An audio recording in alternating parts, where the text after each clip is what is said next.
Hey folks, this is Rhykker with a gaming news wrap-up video where we discuss the happenings of the week. This week's topics include a League of Legends fan project getting shut down in the weirdest way, Activision Blizzard CEO Bobby Kotick agreeing to a 50% pay cut,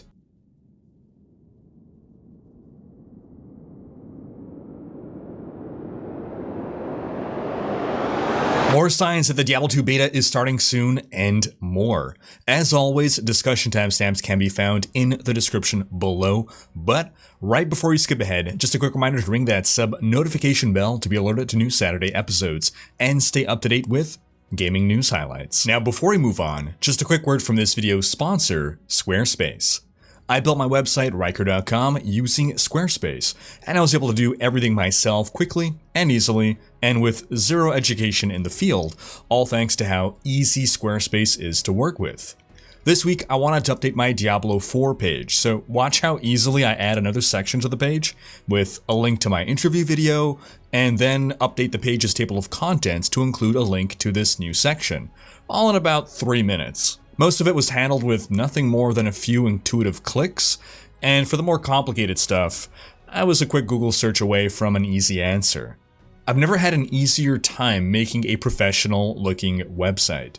Basically, if you want to build a website, I recommend Squarespace, and Squarespace is currently offering my viewers 10% off your first purchase with them. Just go to squarespace.com/Rhykker or click the link in the description to sign up and start building your online presence. That's squarespace.com/RHYKKER and use code Rhykker to get started today. In our first story, Microsoft is applying more pressure to Valve, hoping to let some steam out of the dominant position the company is in the PC gaming storefront space. On August 1st, Microsoft is reducing the cut it takes from Windows Store PC sales from 30%, which is what competitor Steam takes, to just 12%, which is what the Epic Game Store takes. Now, this isn't a move intended to benefit consumers. The savings don't get passed on to us, at least not directly.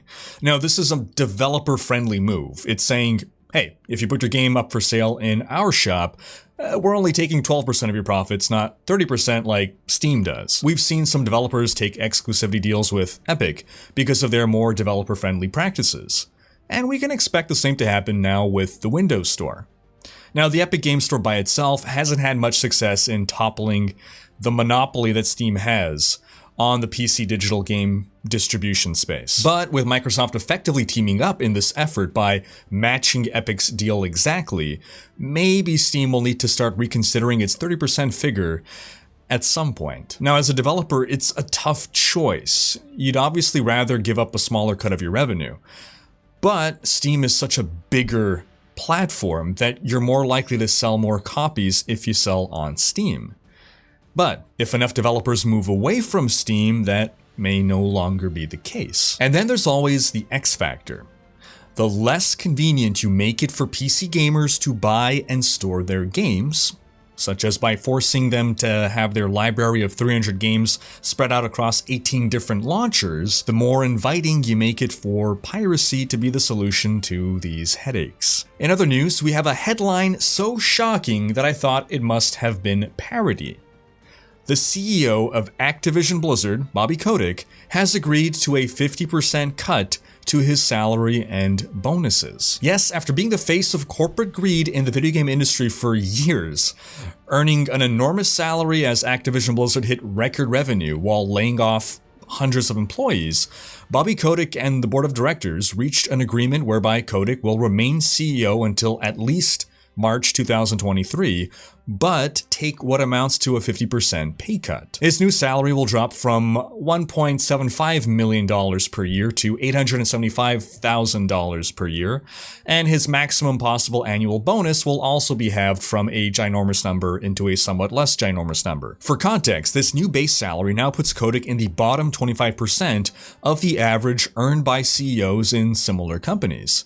With his maximum potential bonus, which is 300% of his salary, bringing him to the median. And it should be stressed here that all indications are this was not forced onto Kotick by anyone. Now, you can argue that this was purely a PR stunt to take some heat off Kotick, as complaints about his compensation have peaked recently.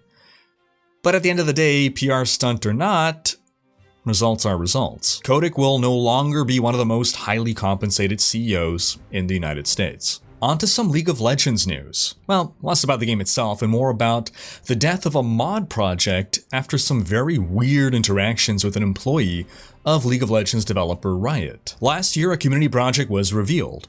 ChronoShift, a fan-operated League of Legends legacy server that enabled fans to play a 10-year-old version of League of Legends. In a similar way that World of Warcraft saw private vanilla servers emerge, ChronoShift was intended to allow fans to play a version of the game that just didn't exist anymore, because after 10 years of evolution, League of Legends has changed a great deal. Now, the project was non-profit, the developers never accepted any money for it, but it should be noted that when this project was revealed to the public a year ago, a Riot employee posted the following on Reddit, quote, "Hijacking to say, please don't do this. We have very simple and easy to read policies around developing products around Riot Games. Please read the legal jibber jabber, yes, that's what it's called, and the policies on developer.riotgames.com. Now, despite the warning, the ChronoShift developers continued on with their project without further incident until last week, when one of the developers of ChronoShift took to Reddit to say that he had been contacted by someone named Zed from the Riot Games security department and claimed that they tried to extort them into handing over their source code and the website. This all happened over the course of a bizarre Discord text conversation, which was shared in full. Now, I was following the story as it was unfolding, and as I read the conversation, I was convinced that the ChronoShift developers were being scammed by someone pretending to be a Riot employee in order to scare him into giving up his source code. I thought it was impossible that Riot would handle this in such an unprofessional manner, sending an internet tough guy to have a conversation with this dev by spouting off lines straight out of a terrible movie script. Boy, was I wrong. I'll read to you some of this conversation, and if you'll indulge me in some cringy roleplay here, this really does need to be read in this voice because it really reads like bad movie dialogue. Just to set the stage a bit, this Zed reached out first via email. At first, this Lord Lothendran, the developer of ChronoShift, thought it was a scam, so there was a bit of confusion before proceeding, and then the ChronoShift dev is just saying, alright, well, read off the statement that you're here to make. So Zed says, "Sure, let's get right down to it. The Riot Games legal team isn't super thrilled about your project, unfortunately, and is looking for a way to come to a mutually acceptable end to it. The courts are always an option, but it's long and messy, so we thought we'd do some outreach to see if we can work together to prevent everyone the trouble. So I'm here to be a representative of that effort. We have a few things we'd like you to provide us, and we can all walk away with no hard feelings." The ChronoShift dev agrees to have the talk, he just needs some time to get set up. In the meantime, it seems as though he was maybe deleting some channels in his Discord, and so Zed comes up and says, "I admire the effort to cleanse your channels," and then he uses the dev's real name, threateningly, menacingly. "But I'll be real with you. That's making me think you don't have a ton of interest in cooperating. At the end of the day, that's fine. But I'd urge you to give us some credit. We archived all your messages before you nuked the channel. You can delete the private channels too if you like." He goes off to list all these private channels that he's been snooping on. "But I'd prefer you didn't, since it really wouldn't do you any good anyway. You've obviously put a lot of work into ChronoShift, but I assure you that the Chrono break is coming." I wish I were making this up, folks. I wish I were making this up. Dev replies, "I appreciate the effort, but you can dispense with the scare tactics." Understood. And I appreciate that you're taking the time to speak with me. But let's not try to work around each other. If it were scare tactics Riot wanted, you wouldn't be speaking to me. I'm sure. Lawyers are much more direct, though. I'm here as the not lawyer. If it's directness you'd prefer, here's what I'm after. Hand over the chronoshift.dev website to us. Hand over all source code. Tell us all identifiable information you shared with other developer, and what identifiable information he shared with you. Not necessarily required, but I'd be curious to know how you and so-and-so broke down the workload. Give me a moment to confer with so-and-so. Sure, but for what it's worth, it is my understanding that there really isn't anything to the legal strategy you referred to in the information channel on Discord. With respect, sir, I would appreciate if you would turn off the scare script kiddies script with me. I'm willing to cooperate, but I find this sort of attempted browbeating annoying. Let's get down to brass tacks. No browbeating intended. I would appreciate if you'd lay down the legal claims that you plan to bring forward against me and the team so we can have a chance to discuss them with legal representatives if this doesn't go anywhere. At the moment, you've essentially said, comply because we know your name and we are threatening with the courts. I would appreciate to know exactly what you intend to accuse us of. As you've clearly been lurking our channels, you must know the great lengths we've gone to avoid distributing your materials except via channels you already provide. That is correct. Till now I've said, give this or we will sue. That's the offer. Give me what I'm looking for and we won't sue. Refuse and we will. I'm not interested in dragging this out. If you feel like you'd like to speak to legal representatives, you're certainly capable of doing so. I'm on the security team. I find people and things. I don't practice law and have little or nothing to do with any legal proceedings Riot's involved in. We can come to an agreement to end this today, or we can both hand this off to council. To be honest, I don't care either way. Here's my counteroffer. I cut ties with this project. I tell so-and-so to shut it down immediately. I can't compel him to do anything though, that's on you. I don't control the website. I don't want to rat on other people. If you know who they are already, you can threaten him too. Otherwise, feel free to serve me. I wish I can say it's been a pleasure. I wish I could say it's been a pleasure. You can't make this up, folks. This is a real line of dialogue in real life that a real person with the job, not a 12-year-old edgelord, said to someone and thought it was appropriate communication as a representative of a major gaming company. So I really thought that was the end of it. I thought this was bogus. But a few days later, the Chrono Shift dev shared the official cease and desist letter he received, and Riot Games themselves officially confirmed that the cease and desist was real, and that the employee, Zed, that had the conversation was in fact acting on Riot's behalf. Speaking to Eurogamer, Riot said, quote, yesterday our legal counsel sent the Chrono Shift development team a letter formally requesting they cease development on the project. This follows an explicit request our developer relations team made a year ago when the project was first announced.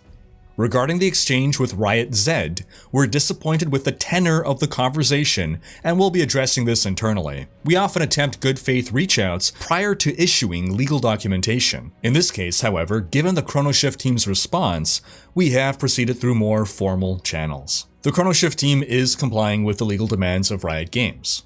Otherwise, who knows when they'll have someone with a very special set of skills come after them. On to Diablo news, starting with Diablo Immortal. Blizz Planet's medieval dragon found this reference to the Amazon in Immortal. In what can be described as a side quest, an NPC says this about a spear. There's no doubt this spear comes from Skavos. This must be Athulua's favor. An Ascari warrior wielded this during that big battle on Mount Ariat. Now the Skavos Isles are the homeland of the Amazons, who are also known as the Ascari. Athulua is the main goddess of the Amazons, and the Ascaria warrior in the big battle on Mount Ariat likely refers to Cassia, the canon Amazon in Diablo 2 who helped kill Baal on Mount Ariat. Now, is this just an Easter egg, a nice reference for those who get it, or could it be a teaser? Will the Skavos Isles be a region added to the game post-launch? We know the devs plan to add more classes over time. Will the Amazon be one of them?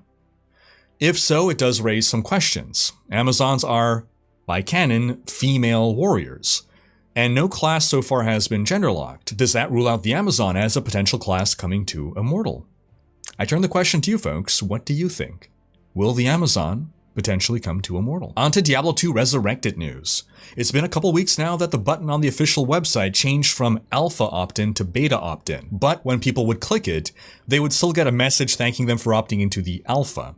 Well, this week that message has now changed to beta, at least for the English version of the website. As a reminder, when D2R was first revealed, the devs said that they would have a single-player technical alpha followed by a multiplayer alpha. We had that single-player alpha, but it seems now they are just comfortable going straight to beta. And I'm thinking we won't have to wait much longer for it. I think the month of May will bring with it beta. In other D2R news, Phil Shank, former lead artist and lore builder for Diablo 2 and Lord of Destruction, and the namesake of Shank the Overseer from Act 5, has been sharing on Twitter old assets that he uncovered and polished up for modern viewing. As a reminder, while Diablo 2 is a 2D game made up of animated sprites, those sprites were derived from 3D models. Feel free to follow Phil on Twitter, link in the description. In other D2R news, Carbot released a new episode of his Diablo 2 series. In it, we're approaching the end of everyone's least favorite act. Carbot also released a video on 6 changes he'd like to see in D2R, in which he talks about adding clan support, buffing underused skills, having the recipes for rune words be in-game so that you don't have to pop out of game, open up a web browser, look them up, as well as PvP arenas. And I encourage you to check out his video to hear the descriptions and explanations yourself, and to hear the changes I didn't mention. Number 6 will shock you! And that's going to wrap up this week's video. But do be sure to have checked out last week's video in which we discussed the new PvP mode coming to Diablo Immortal. Thanks for watching. Special thanks to my Twitch, Patreon, and YouTube supporters for making these videos possible. If you like what you see on this channel and want to support the creation of more content, you can consider pledging on YouTube or Patreon and unlocking behind-the-scenes content, monthly virtual hangouts, and more. If you enjoyed this video, please share it. Check out these other videos, and subscribe to join Rhykkers Raiders for more gaming content.